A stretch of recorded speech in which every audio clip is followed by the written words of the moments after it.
এইটো নহয় নে? আৰে টেনশন তোৰ টেনশন বোৰটো মোৰ লাইফত টেনচন থাকিবই। তই ইয়াত কেনেকে? কাম এটা আহিছিলো ৰচোন তোৰ যে মাজতে লাফৰা এটা লাগিছিল, ঠিক হ'লনে? এই লাফৰাৰ মাজতে জীৱন মই আগতে মেনেজ কৰি লওঁ। এইটো আকৌ কি মেনেজ কৰিব লাগে? লাফৰাৰ কাৰণে বাচিবৰ কাৰণে এইবোৰ কৰিম। মানে নাম্বাৰ প্লেট চেঞ্জ? য়েছ, পুলিচৰ পৰা বাচিব লাগিব নহয়।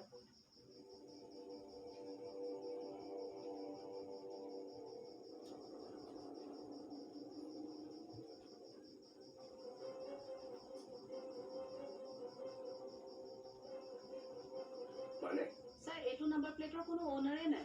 আৰে ওনাৰ নোহোৱাকে কেনেকে নাম্বাৰ প্লেট ইস্যু কৰিব? সেইটোৱেতো খেল স্যাৰ। কি খেল?